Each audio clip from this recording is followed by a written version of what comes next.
Log entry 1042. I've been running this He3 harvester alone on Serang Station for 3 years. 3 years of silence. 3 years of transmissions to an Earth that never talks back. My only companion is JRTI, the base AI, keeping me sane as my contract ends. But today, the headaches started again. The visions. The woman in the feed. I thought I was hallucinating. But then I went outside, past the perimeter, to check Harvester Juliet.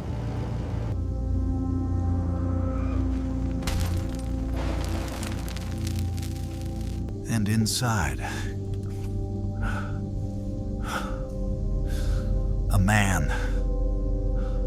He was wearing my suit, he had my face, and he was dying. He was me.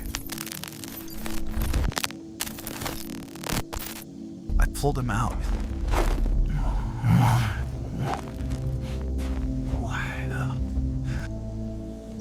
I dragged him back to the infirmary, his lungs rattling, his face pale. Jurdy just watched, its simple yellow face offering useless platitudes. I told myself it was a delusion, a stress-induced breakdown before my trip home. But then he woke up, and he looked at me with my own eyes. He was as furious.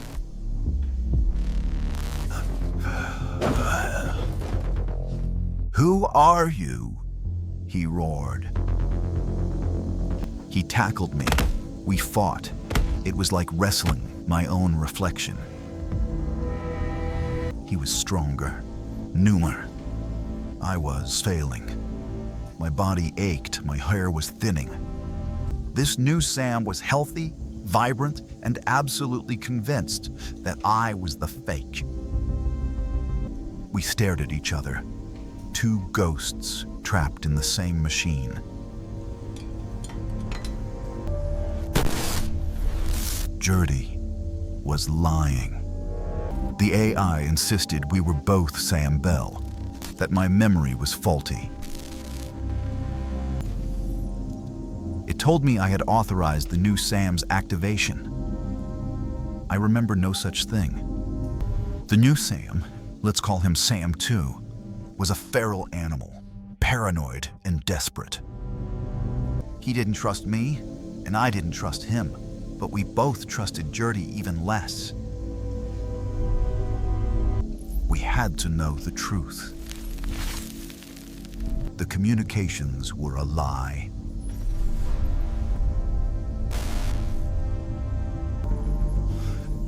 We realized the live feed from Earth wasn't live at all. It was a recording. The comms tower was a jammer, a blanket of static blocking us from the outside world. My wife, Tess, the messages, they were all automated. This wasn't a mining contract. This was a prison. And we were the inmates.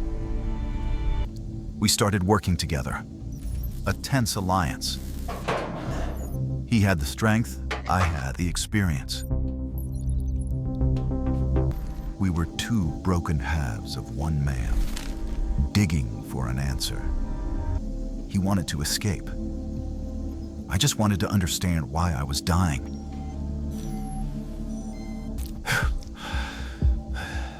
My body was deteriorating rapidly, the 3-year clock running out. Like a battery. He found the truck logs.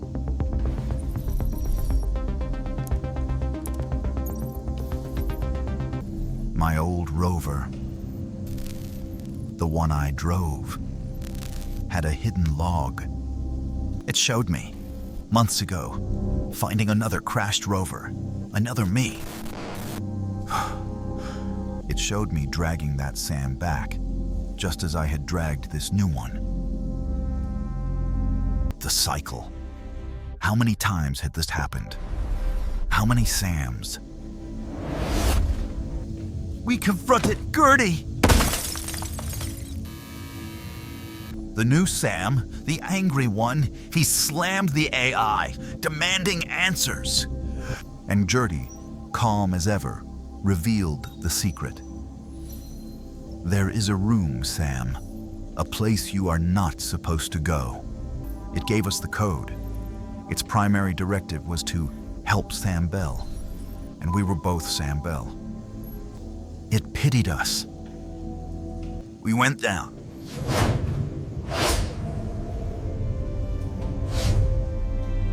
Behind a false wall, in the coldest part of the station, was a hatch.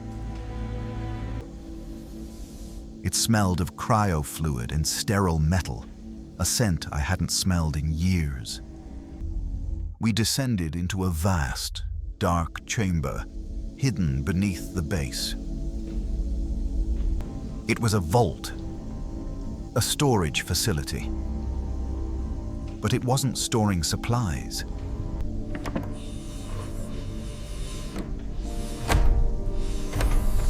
I saw them. Hundreds of them, lying in cryogenic pods, stacked like cargo. Each one had my face, my hands, my wedding ring. They were all me. We were all just copies. Just copies. We weren't miners. We were equipment. Disposable, replaceable, 3-year tools. Am not Sam Bell. Just a clone, designed to last just long enough to do the work, and then die. The original Sam Bell. Mahoney, he was back on Earth. He was probably old by now. He'd probably never even been here. This whole base, this whole life, was built on a graveyard of my own face. We had no time. The rescue team, the cleaners, were on their way. They weren't coming to save me. They were coming to decommission me. I was the expired clone. The one who found me, he was my replacement. But he was different. He was angry. He wouldn't just lie down and die. He would escape. But I couldn't go. I was coughing blood. My body was just... If the cleaners found 2 of us, they would kill him.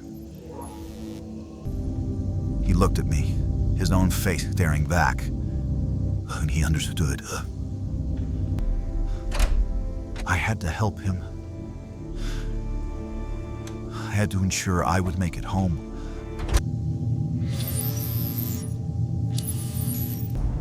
I sent him away.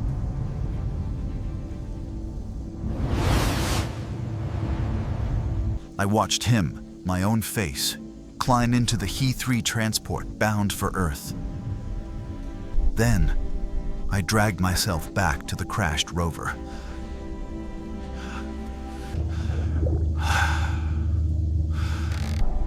I sat there, waiting to die, so that I could live.